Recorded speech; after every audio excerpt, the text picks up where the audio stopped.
adalah kunci untuk kita menaklukkan dunia. Berlarilah tanpa lelah sampai engkau meraihnya. Laskar Pelangi takkan terikat waktu. Bebaskan mimpimu di angkasa, warnai bintang di jiwa.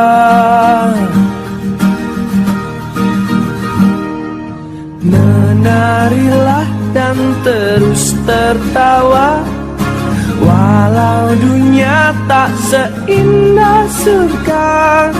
Bersyukurlah pada yang kuasa, cinta kita di dunia selamanya.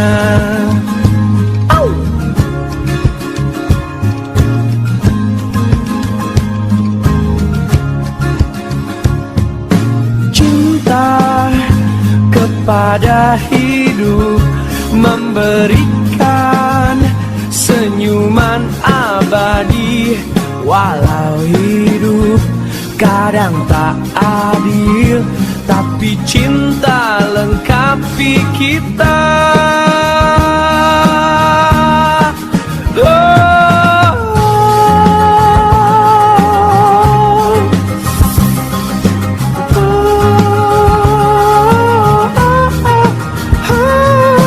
Laskar Pelangi takkan terikat waktu. Jangan berhenti mewarnai jutaan mimpi di bumi.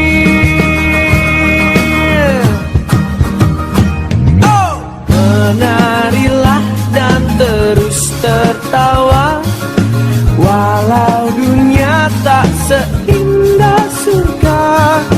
Bersyukurlah pada yang kuasa, cinta kita di dunia.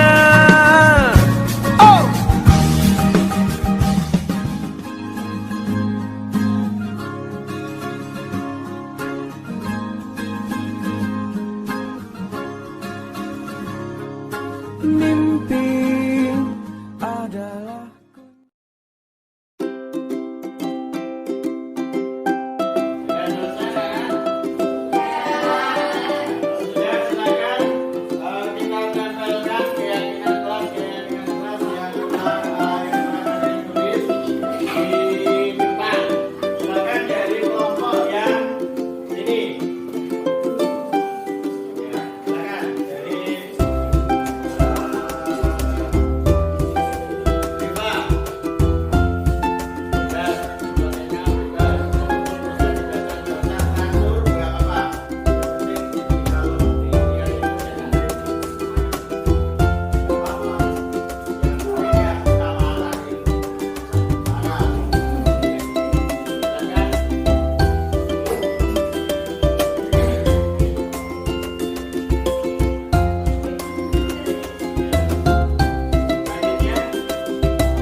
Selanjutnya saya bacakan ya, keyakinan kelas masing-masing yang ditulis. 1. Minta izin ketika melakukan sesuatu. Yang kedua, selalu menjaga tingkah laku dan perkataan. 3. Tidak boleh berbicara saat Bapak Ibu menerangkan pelajaran.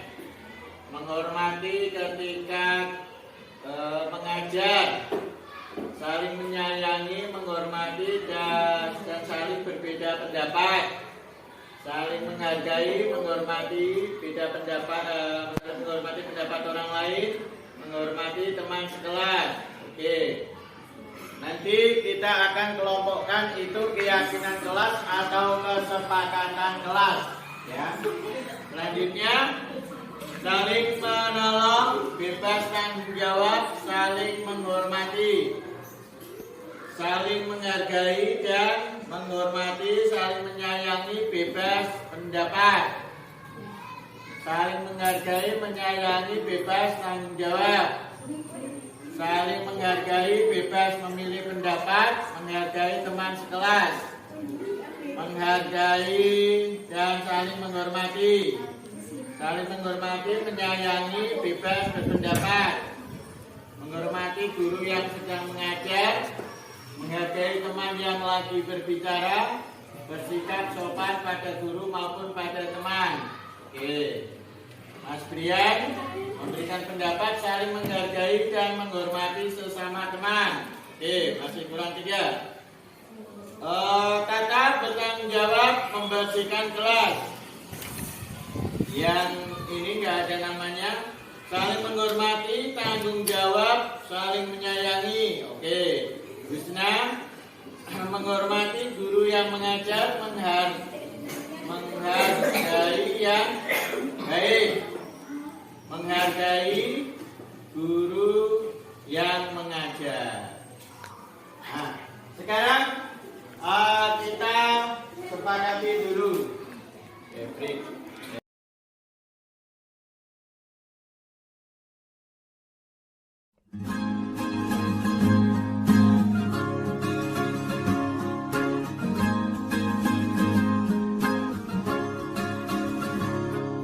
Mimpi adalah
Yang terhormat Bapak Kepala SD Negeri 3 Menduran, Bapak Imam Supriyadi SPD.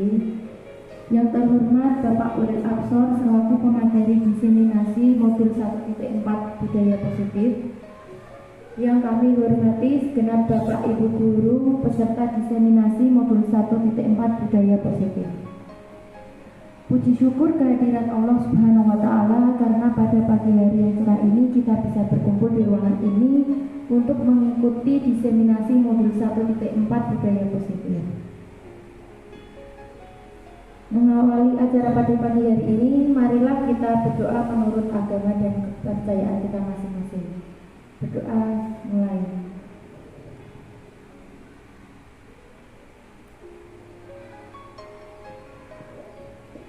Selesai. Acara selanjutnya adalah menyanyikan lagu Indonesia Raya yang akan dipimpin oleh Ibu Nuraini Setiasi. Hadirin dimohon berdiri.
adalah sambutan dari Bapak Kepala SD Negeri Kemenduran kepada Bapak Imam Supriyadi SPP. Kami persilakan. Bismillahirrahmanirrahim. Assalamualaikum warahmatullahi wabarakatuh.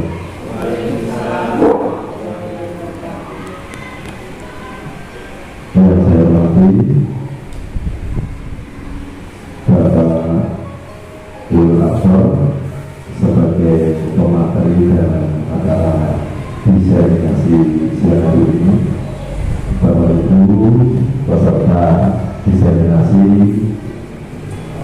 yang kami banggakan, puji syukur kepada Allah Subhanahu wa Ta'ala senantiasa kita panjatkan karena pada siang hari ini kita masih diberi kenikmatan, diberi kesehatan, diberi kesempatan sehingga kita bisa melaksanakan kegiatan diseminasi ini dengan keadaan sehat walafiat di hadapan Tuhan Subhanahu wa Ta'ala. Salawat dan salam senantiasa kita berikan kepada Tuhan kita Rasulullah Muhammad SAW yang kita berikan syafaatnya baik di dunia maupun di akhirat nanti. Bapak Ibu semua, siang hari ini adalah hari yang istimewa. Karena apa? Karena pada siang hari ini kita bisa berbagi ilmu, berbagi apapun dalam kegiatan diseminasi. Diseminasi modul 1/4 tentang budaya positif. Kegiatan ini bisa kita ambil hikmahnya nanti setelah kita mengikuti apa yang dikatakan oleh Bapak Ulul Absor sebagai calon guru muda angkatan ke-7 dari Kabupaten Gerobogan. Nah, hal-hal apa saja nanti yang disampaikan, ini nanti kita bisa mengambil ilmunya, kita ambil yang baik-baik, kita terapkan pada anak kita terapkan di pembelajaran kita sehari-hari, sehingga apa yang terkandung di modul 1/4 itu tidak hanya calon guru enggak saja yang menguasai, tetapi rekan-rekan semua, bapak-ibu semua juga bisa menguasai, bisa memahami, dan syukur-syukur nanti bisa melaksanakan. Nah, ini dari kegiatan ini nanti sepenuhnya akan disampaikan kepada Bapak Ulul Absor, dan kami mohon kita ikuti acara kita pada siang hari ini sampai dengan tuntas, sampai dengan habis. Semoga di akhir-akhir nanti kita diberi keberkahan ilmu dan keberkahan dalam kehidupan dan selanjutnya. Demikian yang saya sampaikan. Mohon maaf atas segala kekeliruan. Assalamualaikum warahmatullahi wabarakatuh.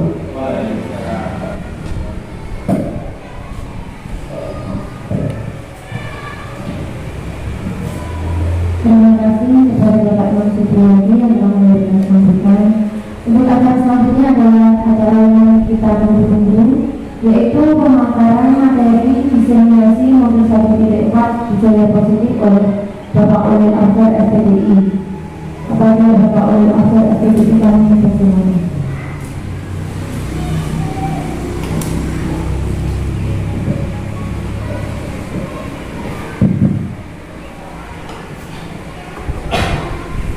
Bismillahirrahmanirrahim. Assalamualaikum warahmatullahi wabarakatuh. Kepada yang terhormat Bapak Imam Supriyadi selaku Kepala SD Negeri Kemenduran, yang kami hormati Bapak Ibu guru peserta diseminasi modul 1/4 budaya positif, kepada pembawa acara yang memberikan waktu kepada dan kesempatan kepada saya untuk menyampaikan beberapa materi tentang budaya positif. Sebelum saya menyampaikan diseminasi ini, perlu saya sampaikan bahwa yang pertama nanti terdiri dari 6 materi, tetapi nanti tidak sepenuhnya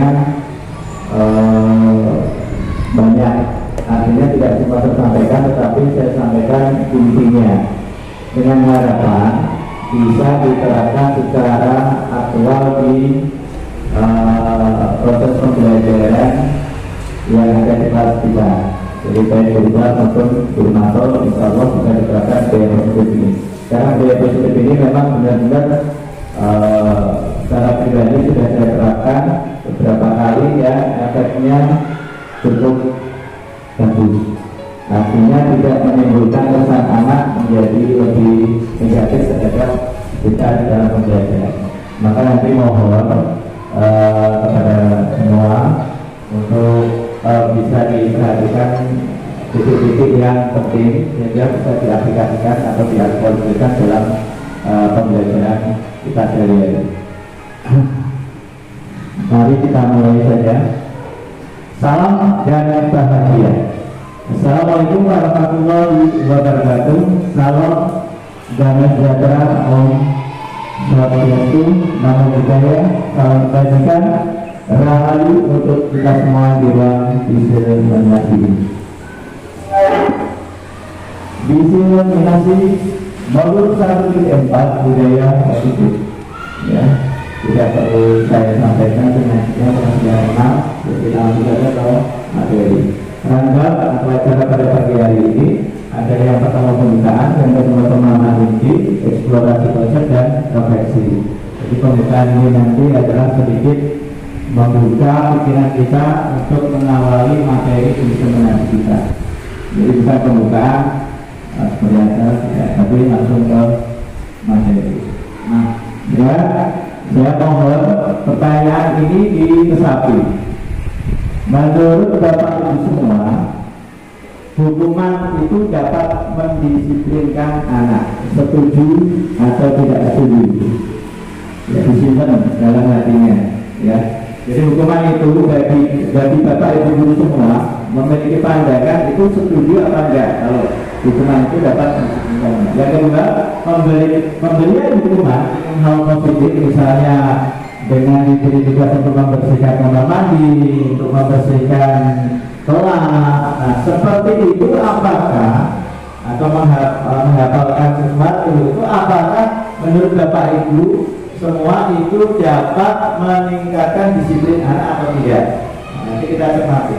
Yang ketiga adalah dengan cara memberi penghargaan, misalnya kita beri permen, atau kita beri buku atau beri sesuatu, atau yang sering kali kita lakukan saat ini adalah dengan memberikan bintang, dengan memberikan yang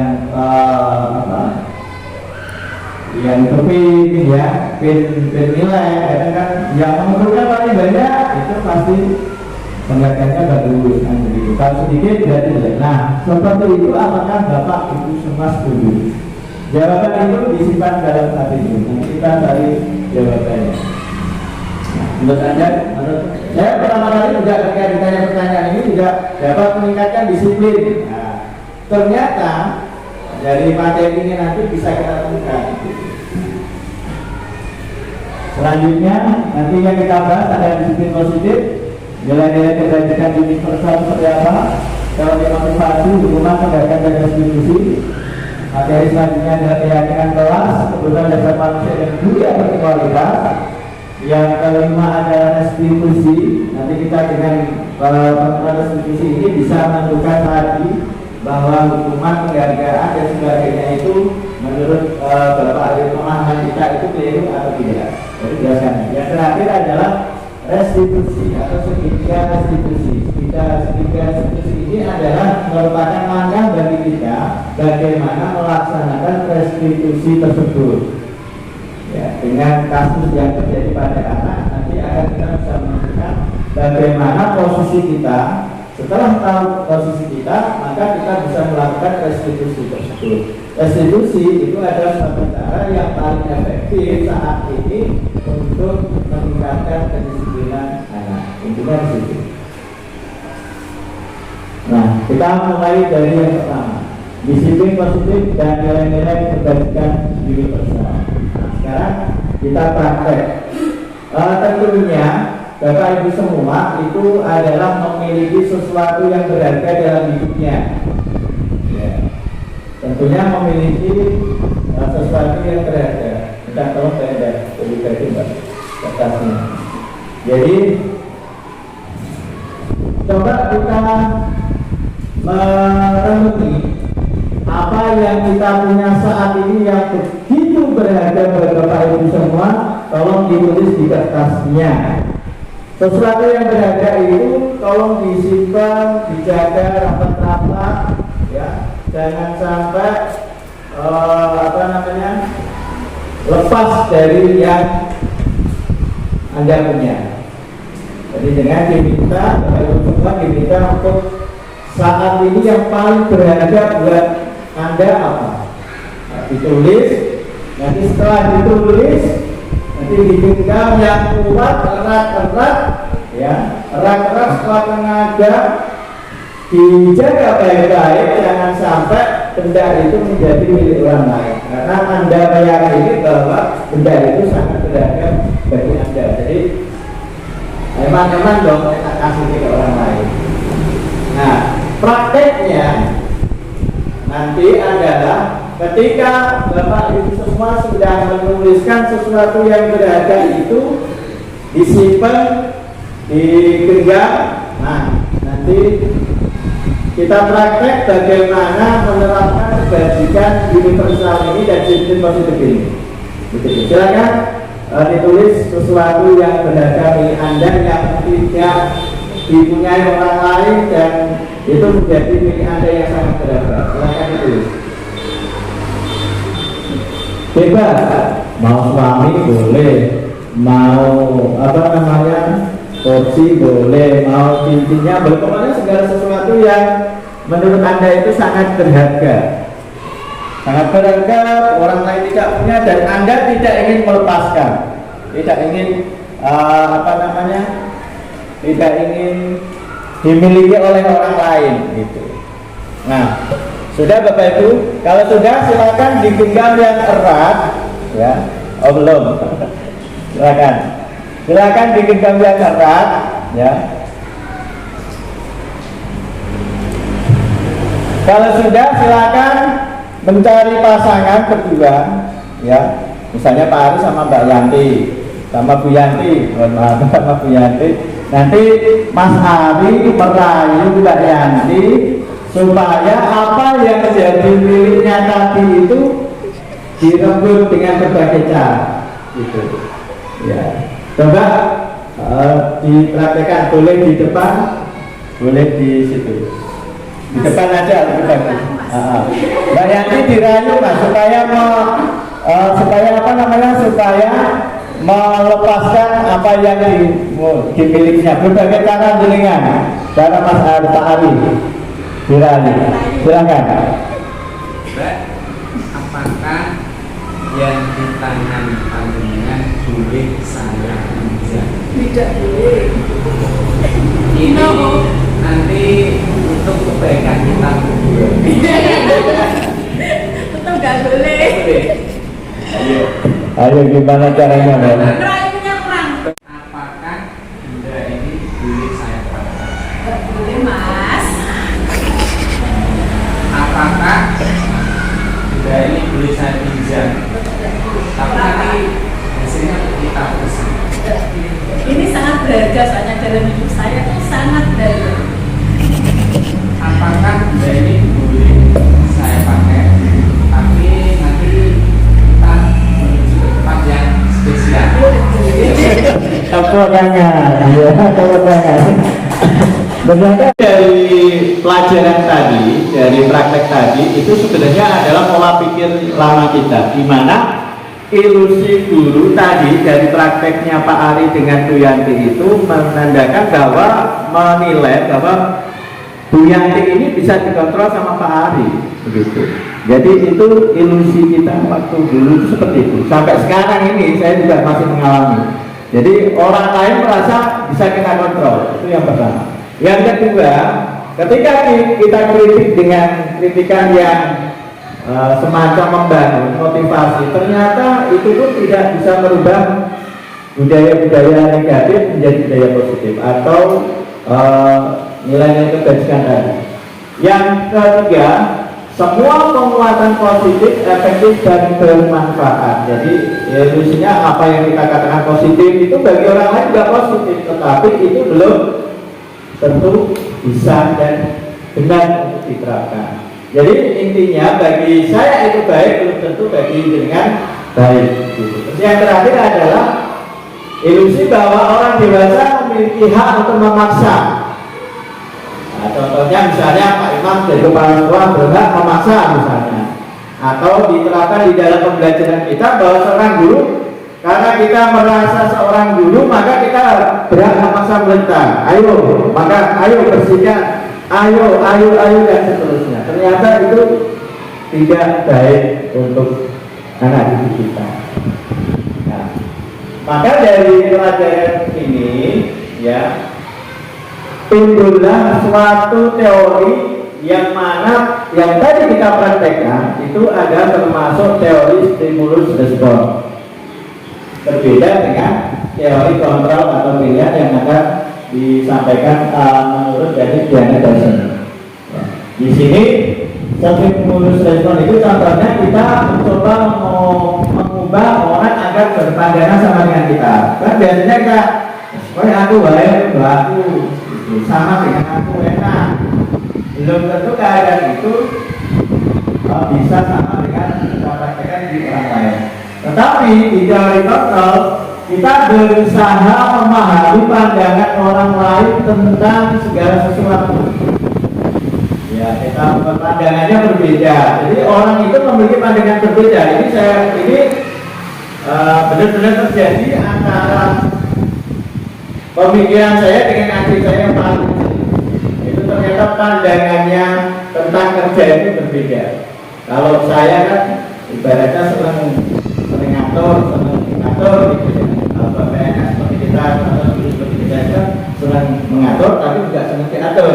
Tapi kalau adik saya yang paling kecil tidak, bebas. Ya kan pandangan aku seperti ini mas. Pandangan aku seperti ini. Begitu juga nanti ketika diterapkan di dalam pembelajaran, ketika guru berperan sebagai seorang agen pembelajaran atau pemimpin pembelajaran harus bisa menerapkan teori kontrol ini. Gitu. Kenapa kita memahami teori kontrol ini nanti akan berdampak pada nilai-nilai kebajikan atau budaya positif yang akan melekat pada diri setiap peserta didik kita sehingga menciptakan suatu kesadaran yang tinggi di dalam penerapan disiplin positif.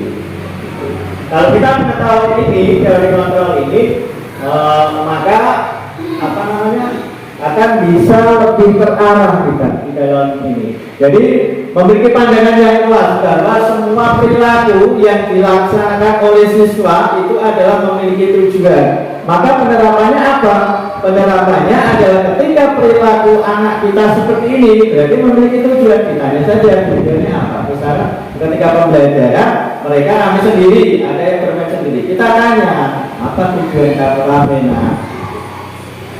Jadi dengan seperti itu kita akan mengetahui kebutuhan dasar manusia yang akan saya jelaskan di materi berikutnya. Ketika kebutuhan dasar manusia itu dipenuhi, tentunya anak tersebut akan mengikuti apa yang jadi keyakinannya. Yang ketiga, hanya diri kita yang bisa mengontrol diri kita, bukan orang lain, bukan ayah kita, bukan kakek kita, bukan suami kita, bukan istri kita yang bisa mengontrol diri kita. Nyatanya, buktinya kalau saya disuruh istri saya ketika itu tidak sesuai dengan keinginan saya tolak. Artinya apa? Meskipun istri saya itu adalah pasangan saya, tetapi itu pun tidak bisa mengontrol diri saya. Dan kita tidak bisa mengontrol orang lain. Buktinya tadi Bu Yanti sama Mas Ari, sama Pak Ari. Bu Yanti punya pendirian, punya sesuatu yang berharga. Dikontrol tadi dengan cara Pak Ari merayu, ini tak pinjam dulu, nanti tak ajak di tempat spesial dan seterusnya. Tapi nyatanya Bu Yanti punya pendirian yang kuat. Artinya apa? Artinya di sini Bu Yanti memiliki nilai-nilai kebajikan universal yang diyakini Bu Yanti itu baik. Sama dengan siswa kita ketika memiliki keyakinan Pak ini baik, ya dia tetap akan mempercayakan itu dan pasti dia tidak mau untuk menuruti apa yang kehendak kita ketika itu tidak sesuai dengan nilai-nilai kebajikan yang dia yakini. Nilai-nilai kebajikan yang diyakini tersebut bisa dari agama yang diyakini atau norma-norma susila, norma-norma masyarakat yang diyakini oleh seseorang itu baik pada dirinya, dan itu diakui secara umum. Lanjut saja. Nah, dari disiplin positif ini adalah tadi sebenarnya adalah dikembangkan dari poin-poin yang pertama, Anda tidak bisa mengoper orang lain tadi. Yang kedua, semua perilaku memiliki tujuan dan seterusnya. Nah, maka timbul makna atau kita bisa mendefinisikan disiplin. Disiplin adalah belajar kontrol diri dengan menggali potensi kita agar tercapai tujuan mulia. Artinya, disiplin diri itu dimulai dari kesadaran diri sendiri dengan berdasarkan keyakinan-keyakinan atau nilai-nilai kebajikan yang ada pada diri kita. Begitu juga pada diri Anda. Yang kedua, teori motivasi, bahwa yang pertama adalah biasanya semua perilaku yang dilakukan oleh anak itu saat ini dan di paradigma yang ada itu adalah bagaimana menghindari hukuman. Jadi banyak kita temukan dalam kehidupan pembelajaran kita ketika masuk, anak takut, aku mau masuk soalnya guru ini galak, saya mau mengerjakan PR, boleh dihukum sama Bu Endah, saya pokoknya aku masuk mengerjakan, saya iso-isone boleh dimarahi sama Pak Udil. Seperti itu. Nah, itu artinya perilaku yang dilakukan oleh anak selama ini itu seperti itu. Yang kedua adalah ketika kita sebagai guru memberikan penghargaan, maka anak termotivasi melakukan perilakunya itu agar mendapat imbalan. Kelaparan itu terakhir dari Pak Udil. Gitu. Nanti saya bisa mengerjakan PR, nanti dikasih hadiah sama Pak Ari. Akhirnya anak termotivasi tersebut tidak disiplin berdasarkan dari dirinya sendiri kesadarannya, bukan dari begini contohnya. Aku mau sholat dia dapat pahala, dia saya disayang sama Allah.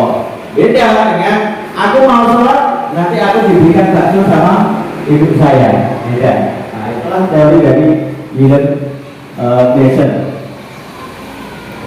Jadi ketika dari kontrol ini diterapkan, maka di dalam pembelajaran kita sebagai guru atau guru sebagai menteri pembelajaran itu akan mengalami atau menempati 5 posisi kontrol. 5 posisi kontrol itu apa? Yang pertama adalah sebagai pembuat hukum, yang menghukum. Ya, kita ayo lari lapangan 12 kali, itu kita sebagai penghukum karena kita yang memberikan hukuman. Yang kedua sebagai pembuat rasa bersalah maksudnya. Tak ada betul menuhi mana tak ada kenal. Jadi rasa bersalah. Gak menuhi kan gue bukan mana kita itu berarti pembuat rasa bersalah. Yang ketiga teman, artinya bisa diajak berbagi. Yang saat ini juga sedang saya lakukan dengan anak-anak. Bukan berarti saya dekat dengan anak-anak itu ada sesuatu juga, tapi adalah sebagai rasa teman sehingga menganggap bahwa gurunya itu ada teman yang berbagi, lebih enak, lebih nyaman.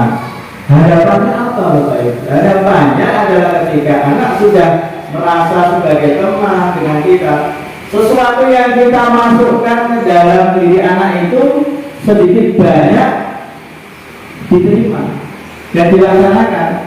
Contoh ini kelas 1 dengan si Sabia. Si Sabia pertama adalah dia kalau nggak punya belum tahu ya, belum mengerti etika dengan gurunya seperti apa. Tapi ketika ini sudah ada perubahan, ketika saya masuki nggak boleh seperti ini saya undur, ini tidak sesuai aturan dan sebagainya.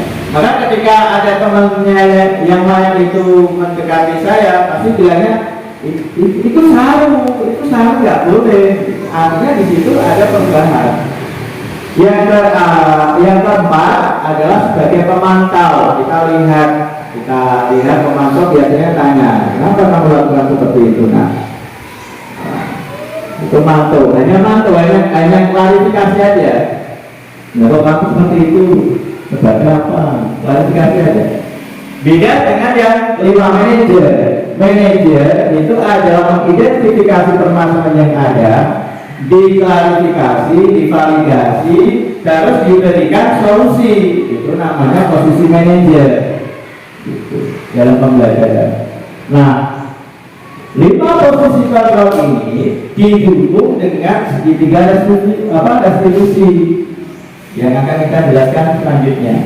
Dengan segitiga restitusi ini adalah salah satu cara kita bagaimana bisa menanamkan disiplin positif sebagai budaya positif di endingnya.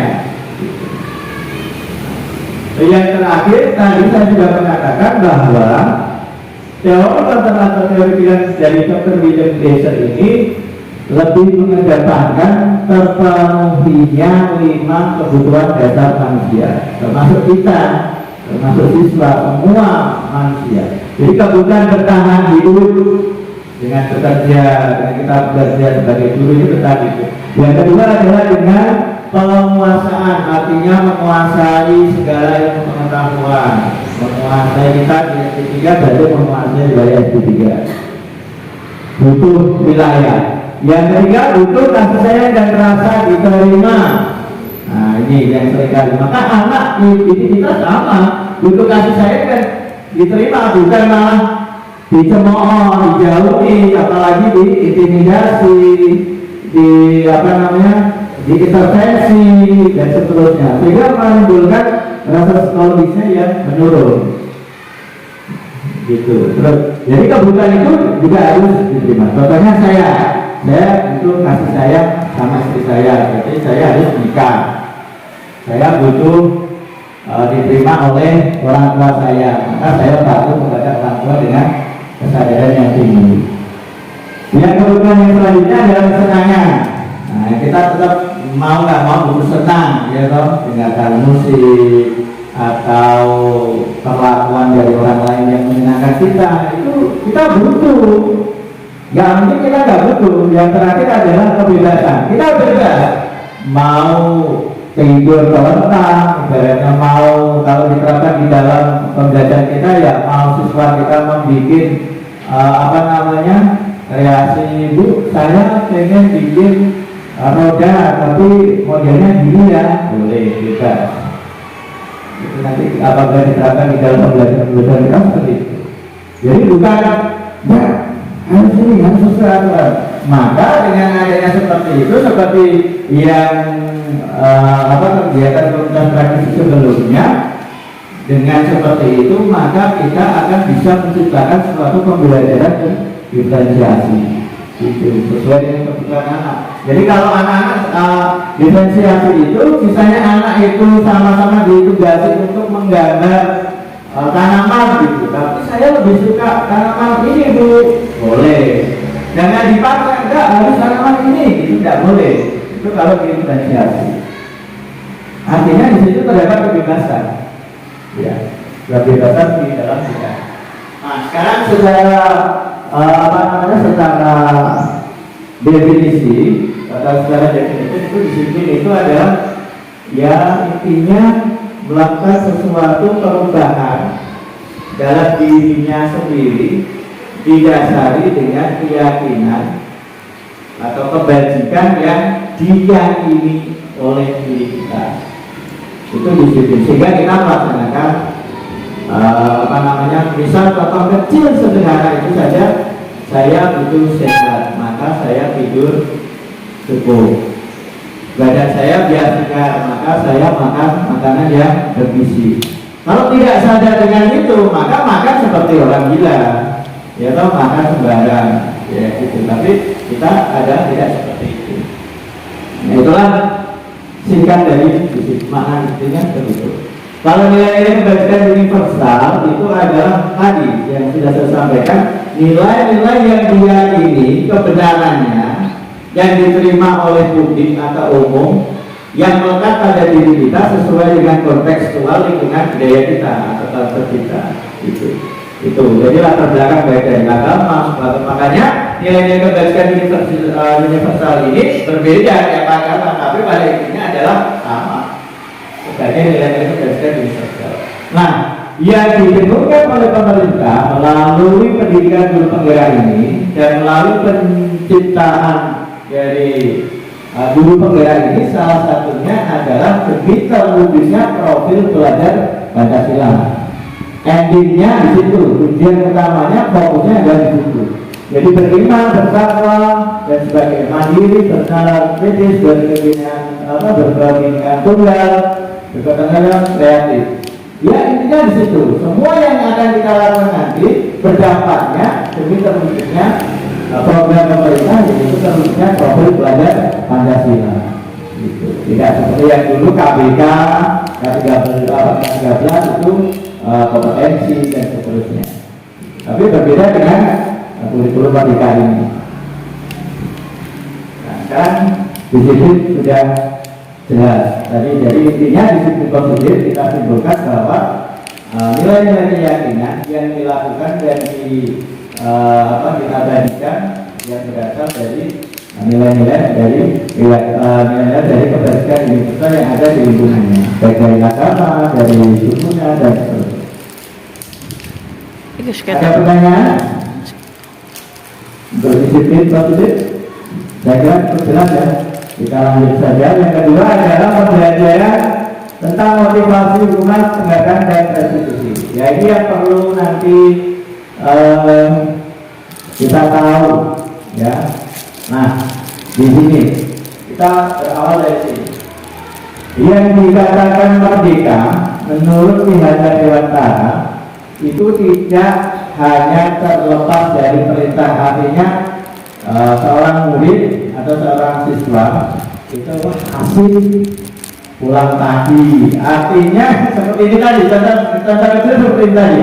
Ya, saya mau mengumumkan anak-anak hari ini kita tidak pelajaran, tetapi belajar di rumah asik. Nah, sebenarnya itu ada masalah besar. Masalahnya apa? Masalahnya siswa menganggap kita itu seorang tukang perintah. Ya toh, kalau kita masuk kan, pasti Pak Wil masuk main itu enggak sih? Nah seperti itu. Merdeka. Tetapi kebalikannya, anak itu cukup mampu atau cakap di dalam mengontrol dirinya. Kembali balik lagi ke sistem positif tadi, memerintah dirinya sendiri. Oh aku mau berangkat biar aku itu pintar, biar aku itu jadi anak yang soleh dan seterusnya, biar aku mandiri, biar aku punya ilmu pengetahuan, biar saya kreatif dan seterusnya. Nah itu arti merdeka yang sesungguhnya. Jadi arti merdeka sesungguhnya itu tidak di bawah perintah orang lain atau tidak di bawah kontrol orang lain. Makanya tadi di awal pertanyaan kita tidak bisa mengontrol orang lain. Dengan dasar itu maka kita terapkan di dalam pembelajaran kita. Kita tidak bisa mengontrol siswa kita, walaupun kelihatannya terkontrol, tetapi efeknya adalah nanti, apalagi kalau yang berkaitan dengan fisik, misalnya pernah dijewer. Pasti ketika keluar dari SD, kan kalau si jewer aku nanti lorok ngajar, agak terima, itu kan baru sampai mati. Bahkan diceritakan sama tutupnya Pak L, dua hari kayak ngamen gitu. Pokoknya Pak Uli, wah mulai seperti ini. Contohnya seperti itu. Jadi itulah yang akan kita pelajari saja ya seperti itu. Jadi kita terapkan di dalam itu. Jadi jangan menganggap kita adalah seorang eksekutor. Ya. Apalagi sudah saya sampaikan di kegiatan kontes praktisi yang pertama, filosofinya Diajar Dewantara adalah bahwa kita sebagai pendidik seperti seorang petani. Nah, terus bagaimana Bapak Ibu semua ketika dihukum oleh penghargaan, pahamnya yang dimaksud dengan dihukum oleh penghargaan. Jadi selanjutnya ke pertanyaan pemantik tadi, setuju nggak kalau penghargaan itu bisa meningkatkan disiplin? Nah, jawabannya di sini. Ternyata memang benar Bapak Ibu semua bahwa memberikan penghargaan itu sama dengan menghukum. Coba kita perhatikan sebenarnya. Kalau bagi yang memiliki kemampuan lebih, ketika mengerjakan perintah atau mengerjakan suatu tugas itu suatu tantangan. Karena apa? Pasti nanti aku yang dapat imbalan, aku yang dapat penghargaan nanti, bukan si dia yang tidak mampu apa-apa. Akhirnya menimbulkan apa? Diskriminatif. Iya, ya bener lah. Kayak pintar lah, itu dokter terus kapan untuk dapat P, dapat bintang, dapat penghargaan dari guru, guru nggak ada sih. Benar nggak yang kita lakukan seperti itu selama ini? Benar kan? Ya, ternyata salah. Itu ketika diterapkan di keluarga kita sama. Anak kita ada yang disayangi itu berarti semua. Tapi ketika yang anak yang agak bandel, ada yang tidak sesuai dengan keinginan kita, pasti rasa kok enggak biasa baik. Sama ketika di pembelajaran kita nggak boleh. Maka dengan pengetahuan ini kita kurangi deh apa yang memberikan sesuatu dengan penghargaan, karena efeknya seperti itu tadi. Maka di sini dijelaskan penghargaan itu memiliki pengaruh jangka pendek maupun jangka panjang. Jangka panjangnya ya ini, ketika anak itu sudah merasa dirinya rendah, tidak digunakan, tidak memiliki kompetensi, sehingga dia merasa dirinya memiliki kekurangan yang banyak, sehingga menimbulkan efek negatif, minder, tidak percaya diri, tidak merasa memiliki mampu dan sebagainya. Yang selanjutnya, penghargaan itu menghukum. Ya tadi, bagi yang bisa melakukan itu suatu imbalan. Tapi kalau bagi yang nggak bisa, misalnya saya termasuk salah satu murid yang bodoh, saya kan pasti merasa gini, harus aku ya bakalan untuk hadiah, mengaku goblok kok. Ya wes lah. Akhirnya ya wes lah, nggak mau mengembangkan dirinya. Gitu. Akhirnya ya wes lah, ketika kan ya jaga, nekat kok ya Pak. Terus balik lagi, balik lagi gitu. Yang ketiga, yang keempat, penghargaan itu tidak efektif. Jelas tadi, penghargaan merusak hubungan. Iya. Kan dari temannya yang pintar sama dengan kan jadi sebuah diskriminatif, sehingga menimbulkan ketegangan antara teman. Ya aku memboleh kalau pintar-pintar, aku menggoblok nggak dikacani kan gitu. Itu kita alami. Saya waktu kecil juga gitu. Cuma kebetulan kalau waktu saya kecil itu orangnya agak dinilai guru saya memiliki kemampuan gitu. Makanya seperti itu. Jadi saya merasakan ternyata guru juga dulu lama saya merasakan yang tidak benar. Kadang saya diperlakukan lebih ketika saya pelajaran, saya tidur dibiarkan karena saya dianggap mampu. Sampai bawa senjata jepit tidak dihukum, tapi sementara orang yang tidak memiliki kecakapan itu dihukum. Nah, itu contoh nyata. Sama penghargaan itu menurunkan kualitas, tadi kualitas sudah. Yang kedua, penghargaan mematikan kreativitas jelas. Kelebihan orang-orang kan beda-beda. Terus penghargaan mengurangi motivasi intensif, itu tadi atau suka lah yang ini juga. Ini nggak usah ada. Tidak usah. Nah, coba ini untuk memperdalam pemahaman kita. Tindakan guru, misalnya disuruh coba kamu tulis kesalahan kamu sebanyak 100 lembar, itu termasuk hukuman apa konsekuensi? Diingat-ingat atau ditulis di kertasnya tadi, tidak apa-apa, kertasnya yang tadi ditulis. Nanti kita cocokkan pemahaman kita. Kita sudah paham belum antara hukuman dan konsekuensi? Yang kedua, silakan anak-anak lari mengelilingi lapangan sepak bola 10 kali. Itu hukuman atau konsekuensi. Yang ketiga, murid diminta untuk push up 15 kali karena tidak menggunakan masker atau sepatu hitam. Itu hukuman atau konsekuensi. Menggantikan kertas tugas teman yang telah dicoret-coret, atau mengganti STM-nya yang tersenggol tumpah. Itu hukuman apa konsekuensi. Membersihkan tumpahan air di meja tulis karena tersenggol pada saat belajar, seperti tadi yang disebutkan. Murid disuruh menggunakan sepatu sehari di sekolah karena tidak menggunakan sepatu hitam. Itu hukuman atau konsekuensi. Lari mengelilingi lapangan basket 2 kali karena terlambat 10 menit untuk pelajaran bola. Coba kita baca satu. Yang atas ini hukuman atau konsekuensi? Hukuman. Nanti kita coba ya. Kita lihat. Iya, hukuman. Lari mengelilingi hukuman. Push up menggantikan kertas konsekuensi. Nah ini jawabannya. Jadi sudah kita harus bisa membedakan antara hukuman sama konsekuensi. Nah nanti ketika kita sudah bisa mengetahui hukuman atau konsekuensi, maka kita bisa menerapkan nanti ketika restitusi tersebut. Lanjut, perbedaan hukuman dan konsekuensi adalah ini Bapak Ibu. Proses diri yang buruk itu hukuman. Kan mesti nggak ada hukuman yang baik, ya enggak? Ya, misalnya silahkan memperbaiki yang telah kamu rusak, itu kan susah, berat. Kalau tidak, apa harus push up 100 kali kan gitu. Itu akan menimbulkan proses diri yang buruk ketika hukuman itu diberikan. Atau tidak boleh kamu tidak boleh pulang nanti. Teman-teman boleh pulang, kamu nggak boleh pulang, itu hukuman. Ya. Jadi harus bisa membedakan itu.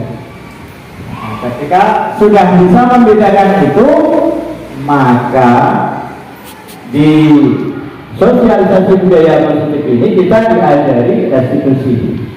Apa sih restitusi? Restitusi adalah proses menciptakan kondisi bagi murid untuk memperbaiki kesalahan murid. Artinya adalah bagaimana kita mengatasi kesalahan dari yang telah dilakukan siswa kita.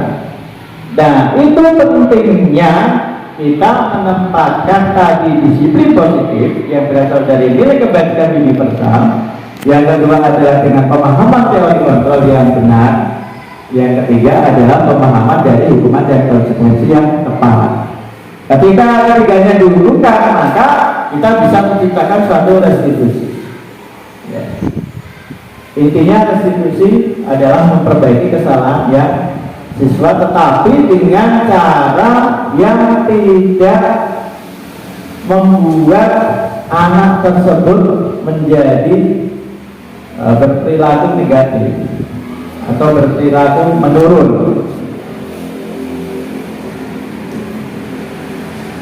Nah, tes restitusi ini muncul ketika terjadi suatu kesalahan. Intinya, ketika siswa melakukan kesalahan, maka sebenarnya tindakan guru itu ada dua. Yang pertama itu memberikan hukuman, yang kedua memberikan konsekuensi. Nah, ketika kedua ini diterapkan, maka implementasinya di endingnya di tujuan akhir atau di goal yang terakhir itu, ketika memberikan hukuman, maka akan menjadikan identitas gagal atau yang saya sebut tadi, anaknya menjadi negatif, berperilaku menurun. Tetapi ketika dilaksanakan rumah atau kedisiplinan dari disiplin tadi sesuai konsep disiplin positif tadi, maka akan menciptakan suatu identitas anak yang gagal menjadi sukses atau berhasil. Karena ibaratnya begini, jangan sampai terlanjur anak masuk jurang atau masuk di dalam lubang kesalahan. Kan karena dampaknya tadi negatif, maka harus bisa kita menyelamatkan anak dari lubang kesalahan atau ketidakenakan tadi. Nah, makanya adanya restitusi dan konsekuensi. Kalau restitusi itu lebih difokuskan pada solusinya dengan memberikan pilihan, ya. Sehingga kalau konsekuensi dari hukuman dulu, ketika hukuman diterapkan maka akan berdampak negatif. Kalau konsekuensi adalah netral, tidak terjadi perubahan apa-apa.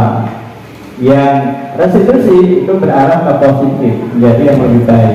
Sehingga kita tinggal pilih, seorang guru mau pilih yang mana nih? Mau yang negatif dengan kasih hukuman?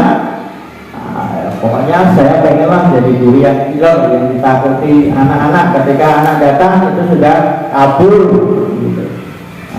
Tujuan kita apakah seperti itu? Ya tergantung diri kita. Apakah bersikap netral? Cuek aja, bukan anak kita, anaknya orang lain, kapan diurusin? Yang penting sekolah masuk, tapi pelajaran, tapi juga selesai. Apakah seperti itu? Apakah yang bisa membuat suatu perubahan positif? Anaknya nakal menjadi baik, yang baik menjadi lebih baik. Gitu. Itulah dari budaya positif yang perlu kita sampaikan. Nah, maka ciri-ciri dari sebuah restitusi itu yang pertama adalah restitusi itu yang paling penting adalah bukan paksaan dan bukan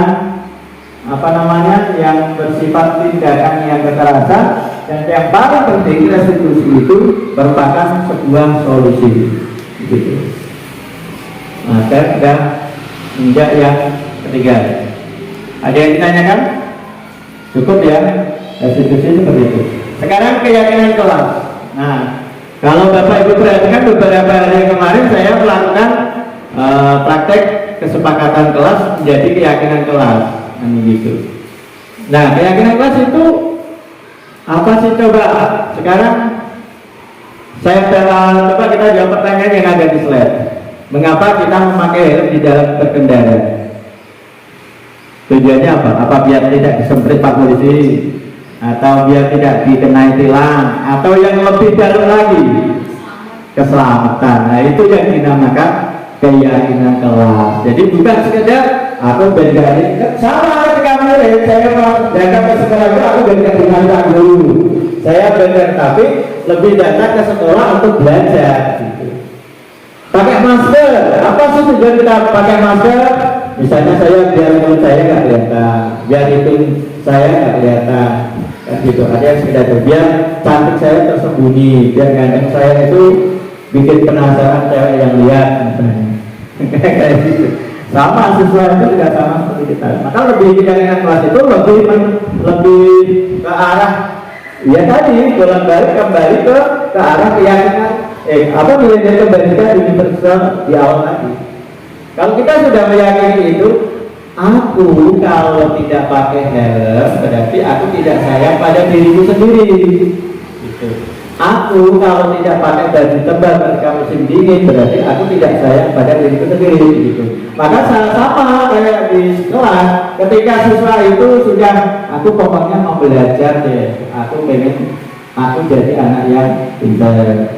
Beda dengan aku jadi pintar, biar dikasih atau biar dikasih hadiah sama Pak Guru atau biar saya disayang sama orang tua saya, gitu. Itu beda. Ya makanya sama seperti itu. Sama keyakinan kelas. Intinya keyakinan kelas ya seperti itu.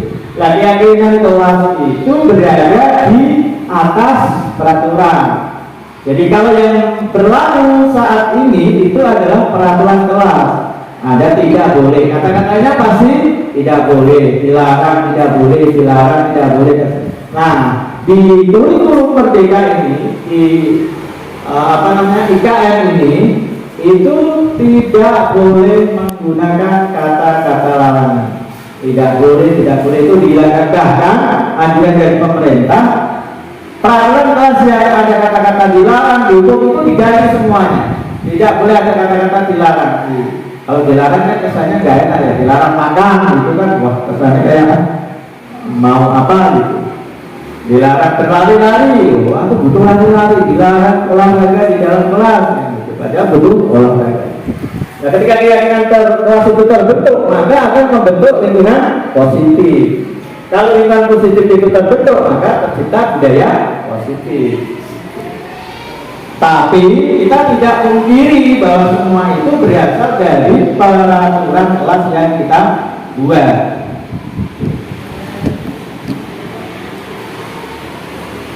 Nah, ini ada sedikit perbedaan apa sih? Menjaga kebersihan, saling menyayangi, ini yang dikembali. Menjaga kebersihan itu berarti kesepakatan kelas. Kalau yang lebih ke saling menyayangi itu berarti menjadi sebuah keyakinan kelas. Bedanya kesepakatan kelas itu satu tahap di bawah keyakinan kelas. Kalau keyakinan kelas tadi seperti yang dijawab sama Bu Riana bahwa kalau kita memakai helm itu untuk keselamatan, nah itu keselamatan inilah yang dinamakan keyakinan kelas. Tetapi kalau kesepakatan kelas masih bersifat setengah peraturan. Contohnya bila mengganggu orang lain ketika belajar itu tidak menyebabkan kelas kita nyaman. Itu adalah kesepakatan kelas. Kalau masih kata menggunakan kata dilarang ya. Selama pelajaran tidak boleh mengganggu dan masih menggunakan kata tidak boleh, itu masih merupakan kesepakatan kelas. Tapi kalau keyakinan kelas di dalam kelasnya itu gini, saling menghormati. Nah, sudah ketika terjadi ketika pembelajaran itu ada anak yang mengganggu seperti memanggil bapaknya atau ibunya, itu berarti tidak menghormati, berarti tidak melaksanakan keyakinan kelas. Jadi lebih ke yang nilai-nilai kebersihan tadi. Ini nggak penting. Nah, coba ini kita cek. Nah, langsung ini aja biar lebih cepat. Selalu kembalikan buku ke tempatnya. Itu keyakinan kelasnya Pak, tanggung jawab. Nggak usah diberikan.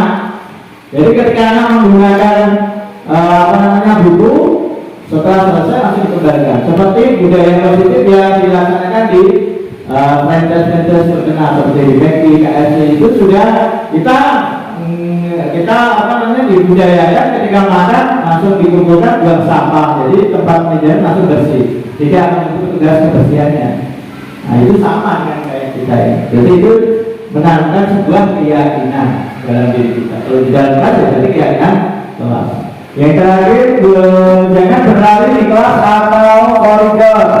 Nah itu kan secara kesepakatan kelasnya itu pasti mengganggu lawannya, mengganggu temannya.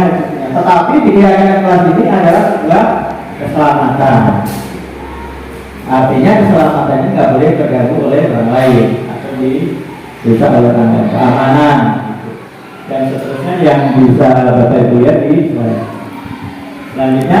Nah, seperti tadi yang saya sampaikan, nilai-nilai kebajikan, disiplin positif itu terbentuk dan dipengaruhi oleh kehidupan dasar manusia. Coba kita lihat sendiri. Kasih sayang tadi sudah saya sampaikan. Kalau kita lapar berarti kebutuhan apa itu? Tahan hidup. Kalau kita lapar berarti kebutuhan hidup. Iya enggak? Ya. Kalau hidup berarti harus terpenuhi enggak? Terpenuhi. Kalau tidak terpenuhi bagaimana? Rasa perut kita kalau lapar bagaimana rasanya? Pasti pengen ngamuk, nesu. Seperti anak saya kalau lapar nggak usah anak saya sendiri ketika punya pekerjaan banyak, terus saya lapar itu mesti ngomongnya nanti gini, bangun dan boleh malam dan masa Ya sama dengan kebutuhan-kebutuhan yang lain. Bagian menguasai, makanya ada motivasi jadi pemimpin seperti Pak Imam jadi kepala sekolah itu dari kebutuhan penguasaan. Itu seperti Kolil berarti kebutuhan saya Jakarta diterima, ya enggak? Dengan kondisinya seperti itu berarti dia butuh diterima. Nah, sebentar coba bayangkan kalau kita jadi Kolil, kalau kita sebutkan itu, kira-kira bagaimana perasaan kita? Apalagi terjadi pada anak kita sendiri, gitu.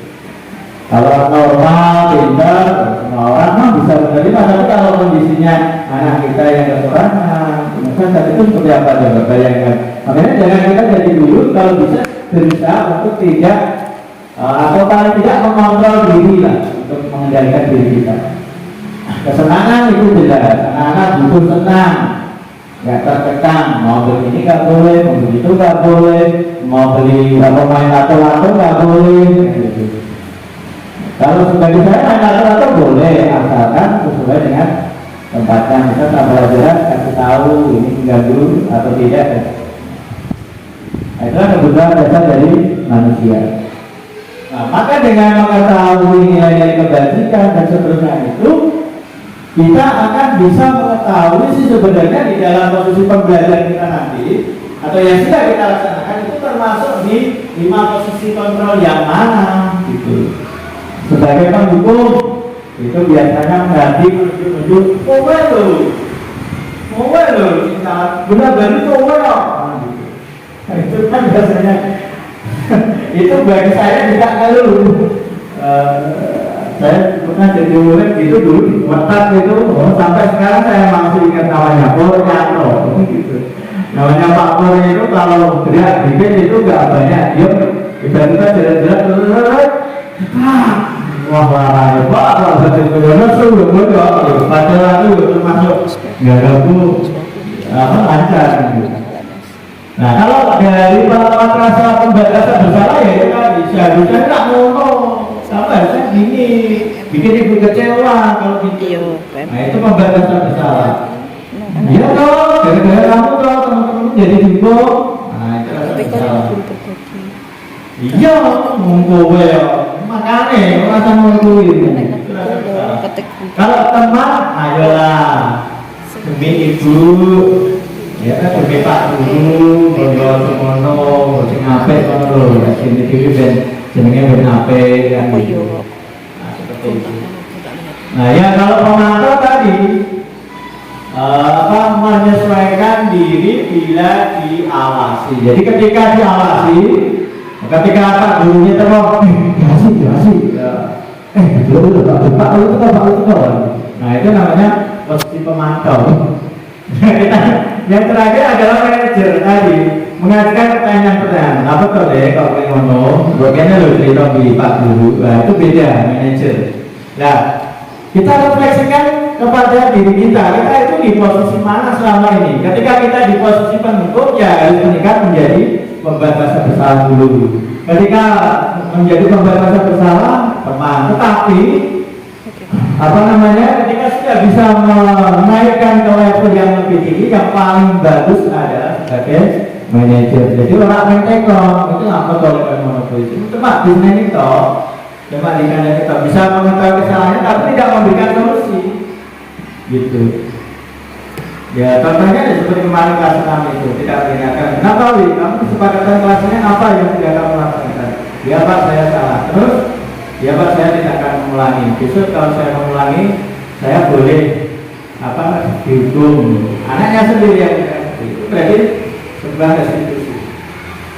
Nah dengan mengetahui posisi ini maka kita bisa menentukan langkah kita. Nah saya kecewa dengan kamu itu berarti membuat rasa bersama. Kamu tidak pernah benar melakukannya. Hukum kamu itu selalu buat benar. Nah itu kan hukum kamu itu. Ayolah, mesti, hormati itu menurut saya itu waktu dibalik meneh, karena diulang lagi itu berarti teman. Kamu akan saya berikan bintang Jadi hari ini kalau kamu tidak melaksanakannya, apabila kamu tidak melakukan kesalahan itu lagi, berarti memantau. Nah, terus bagaimana kamu bisa menyelesaikan masalah ini? Dia tahu kamu pengennya gimana? Menurut kamu solusinya apa yang bisa kamu lakukan? Itu berarti manajer. Kamu itu pasti yang terakhir, kamu ini selalu yang terakhir, mesti yang paling lama, paling lambat, paling yang jelek. Nah, itu namanya penghukum. Ya, kita nggak boleh jadi penghukum. Bayangin kita, bayangin kalau saya pribadi ini, saya kalau ngajar mesti saya refleksinya ke diri saya dan anak saya. Bagaimana ketika anak saya itu diperlakukan dulu seperti itu. Soalnya saya dulu pernah protes di 12. Itu contohnya. Nah, itu artinya ketika posisi seperti ini harus bisa kita kondisikan sesuai dengan pembelajaran kita. Ini nggak perlu. Yang terakhir ya, segitiga restitusi. Nah, segitiga restitusi itu pada intinya adalah metode yang paling sederhana dan simple untuk kita terapkan di dalam penyelesaian kasus-kasus permasalahan pembelajaran yang ada di kelas maupun di sekolah kita. Kalau panjangan semua kan di kelas, jadi artinya kelasnya panjangan. Tapi kalau saya di agama kan kompleks. Artinya kalau boleh saya bilang itu ada satu di sekolah. Nah, itu yang pertama adalah menstabilkan identitas dulu. Contohnya begini. Kalau Bapak Ibu melihat video YouTube yang saya unggah, yang penerapan restitusi, contohnya seperti itu. Jadi di situ di video tersebut itu ada dalam pembelajaran itu ada pertengkaran antara si Dewi sama si dia, gara-gara saling memanggil nama orang banyak. Terus akhirnya jadi cekcok, pertengkaran, nyobek kertasnya salah satu, kertasnya si Brian, akhirnya marah, bertengkar, pukulan gitu. Nah, di situ ada penerapan dari segitiga restitusi. Yang pertama ada tanya dulu, kenapa kok melakukan ini? Apa nggak ada cara yang lain? Sebenarnya apa sih yang kamu inginkan? Kalau kamu pengen bebas, saya kan jaga harga diri bapak saya, Pak. Saya harus pertahankan harga diri. Berarti di situ ada kebutuhan dasar manusia tadi yang tidak terpenuhi. Tadi. Nah, ketika ada itu pasti berontak. Ada tadi harga diri bapaknya diinjak-injak. Jadi harus saya berusaha mempertahankan diri. Nah, maka di situ harus distabilkan identitasnya dulu. Kamu itu sebenarnya yang baik loh. Kamu sebenarnya ini loh. Kenapa sih? Apa yang kamu inginkan? Apa sih yang kamu terjadi? Ketika sudah mulai tersebut, maka kita validasi kebutuhannya apa. Jadi kan sebenarnya yang kamu inginkan apa, terus bagaimana sih kamu pengennya seperti apa gitu. Nah, contoh di video tersebut adalah dengan cara ini Pak, saya pengennya baju karena di situ adalah kancing bajunya lepas, maka yang si dia itu minta, pokoknya saya gini Pak, baju saya kan kancingnya lepas, saya nggak pengen ibu saya marah, maka si Dwi ini harus memperbaikinya, gitu. Saya validasi ke Dwi, gimana Dwi? Bisa gak kamu memenuhi kebutuhan yang diminta sama Brian? Wah, nggak bisa Pak, saya nggak bisa jahit. Gimana? Pokoknya saya nggak mau gitu. Jadi Bapak dulu memberikan solusi. Ya wes, ini kamu milih ke tukang jahit, apa milih dari tertentu. Nah, itu validasi kebutuhan. Nah, yang terakhir yang menanyakan keyakinannya, gitu loh. Kalau kamu seperti ini tadi, itu apa sih keyakinan kamu, apa yang kamu tidak patuhi, apa yang kamu tidak lakukan, apa gitu. Oh iya Pak, kemarin keyakinan kita itu saling menghormati di dalam pembelajaran. Nah, sudah ingat gitu. Terus maka divalidasi, ditanyain keyakinan kelasnya seperti itu. Maka di situ timbul rasa atau timbul disiplin positif yang datangnya secara motivasi prinsip dari dirinya sendiri, bukan dari perintah atau pengawasan orang lain. Gitu. Nah, dengan begitu maka disiplin positif ini secara otomatis terbentuk secara internal. Jadi enggak tadi kembali tujuan akhirnya adalah profil keluarga Pancasila yang yang merupakan implementasi dari kata merdeka yang disampaikan oleh Gajah Dewantara tadi. Gajah Dewantara tadi menyampaikan bahwa merdeka itu tidak hanya terlepas dari diperintah, tetapi bisa melaksanakan perintah dengan kondisi atau motivasi prinsip yang kuat tadi. Itu bisa timbul dari nilai kebajikan tadi. Jadi kalau dihubungkan, nah segitiga institusi inilah yang dibingungkan oleh pemerintah juga untuk diterapkan di dalam kehidupan sehari-hari pembelajaran kita. Kalau kita pakai ini pasti kita tidak ada yang marah, pasti semuanya enak. Dan saya yakin, dan saya sudah menerapkan beberapa kali dan efeknya meskipun tidak signifikan melonjak dengan drastis, tetapi efeknya adalah secara lambat tetapi pasti. Saya yakin kalau ke depan seperti itu prestasi di SD kita pasti meningkat. Karena apa? Karena di situ positifnya biasa dari ini tanpa diperintah. Ya, contohnya ya secara yang paling nyata dan tampak ya yang saya terapkan di kelas 1. Kelihatannya saya hanya dekat seperti itu enggak, tapi ketika diperintah ya Pak, nyatanya juga ketika diingatkan langsung ya Pak salah. Itu contoh nyata. Di kelas 5 juga sudah saya terapkan, di kelas 4 juga sudah, hampir semua sudah saya terapkan di 3 institusi. Yang kalau kelas 2 itu kasusnya adalah di KAFA. KAFA itu kan ketika pelajaran itu nggak mau ini ya, nggak mau ya walaupun dia pintar tapi nggak mau memperhatikan. Itu saya berikan restitusi. Dan sekarang 2 harus sudah lihat sendiri, ya kan? Mau diakui atau tidak, itu ada salah satu hasil restitusi. Kelas 4 sama, kelas 3 sama, naik talent.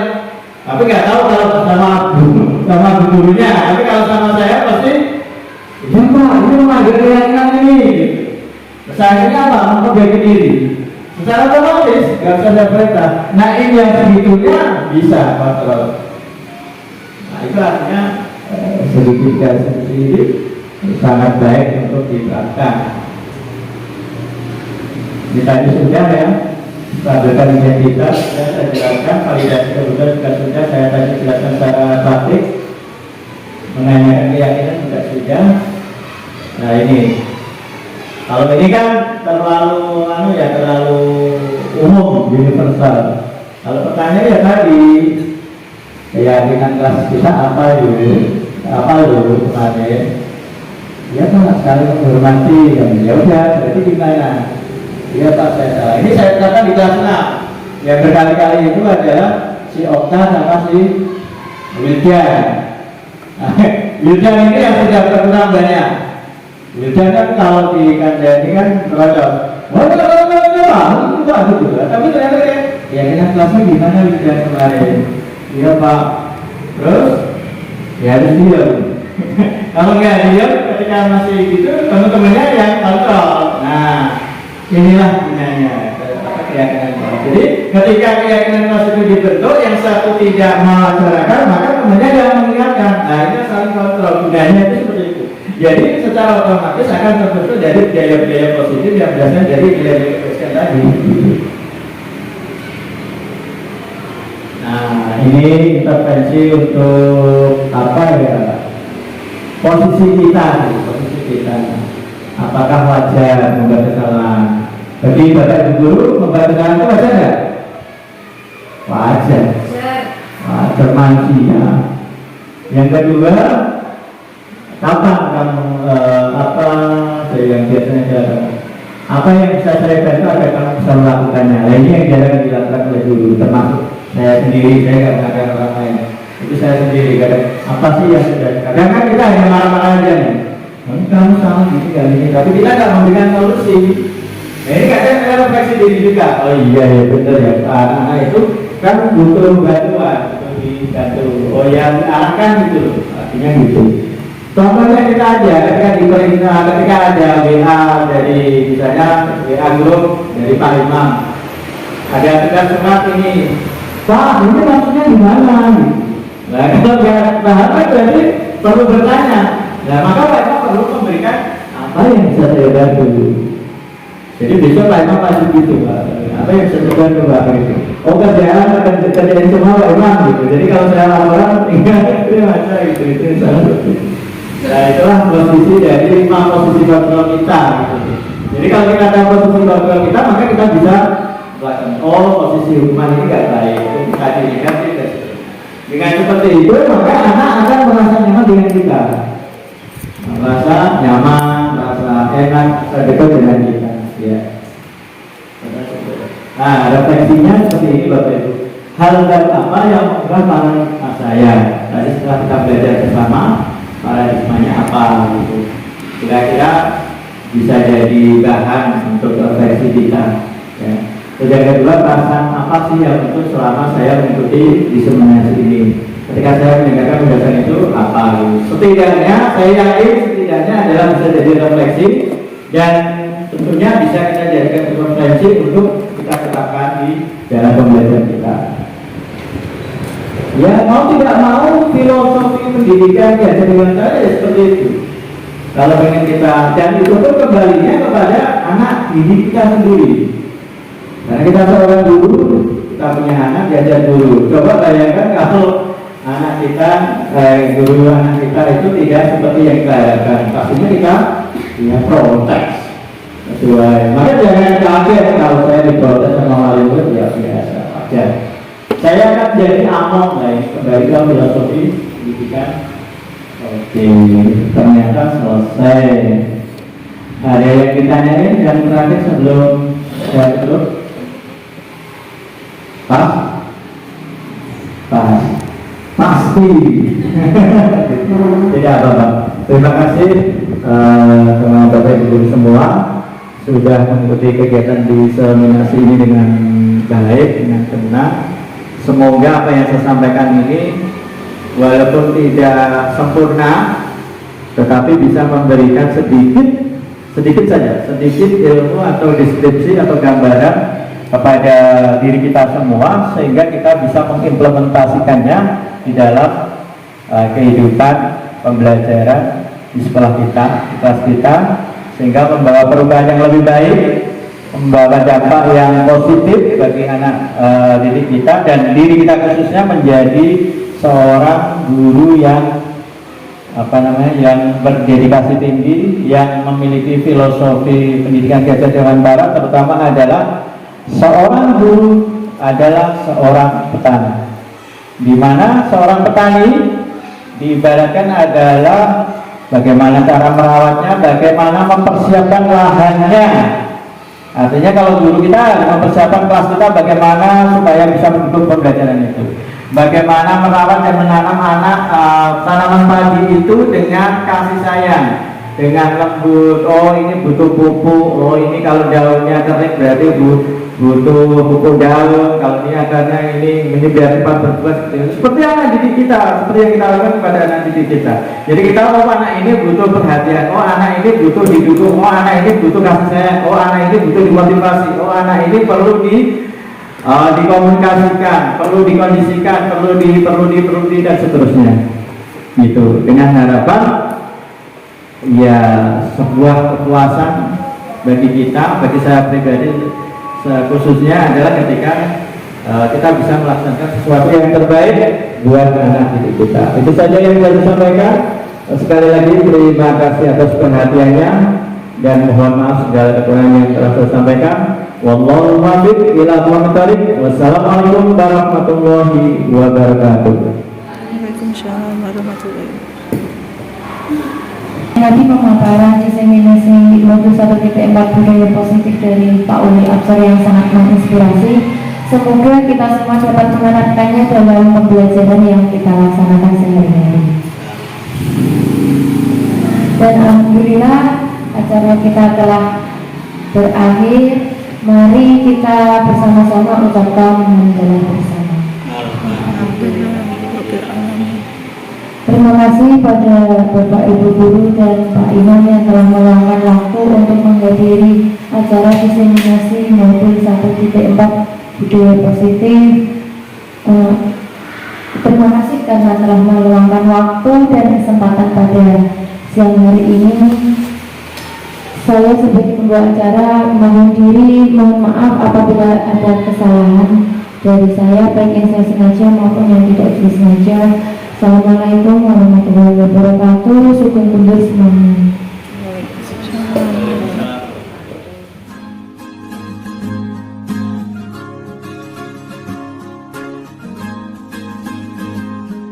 Assalamualaikum warahmatullahi wabarakatuh. Nama saya Endah Pupung Jayanti. Saya adalah salah satu peserta diseminasi budaya positif yang disampaikan oleh Bapak Ulil Absor. Terima kasih Bapak Ulil Absor atas ilmu tentang budaya positif yang sangat bermanfaat untuk kami, sehingga kami tertarik untuk menerapkan budaya positif di sekolah kami. Sekian dari saya. Wassalamualaikum warahmatullahi wabarakatuh.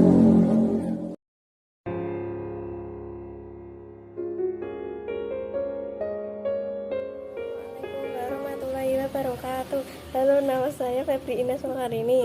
Saya adalah siswa kelas 6 SD Negeri 3 Menduran. Kegiatan hari ini saya dan teman-teman bersama dengan Pak Ulil Absor adalah menyusun keyakinan kelas dan juga kelas impian saya. Setelah melakukan kegiatan tersebut, saya merasa sangat senang karena akhirnya pendapat saya dan teman saya bisa kita diskusikan bersama. Pendapat dari saya dituliskan dalam selembar kertas, kemudian ditempel di depan untuk didiskusikan bersama. Sekian, terima kasih. Wassalamualaikum warahmatullahi wabarakatuh.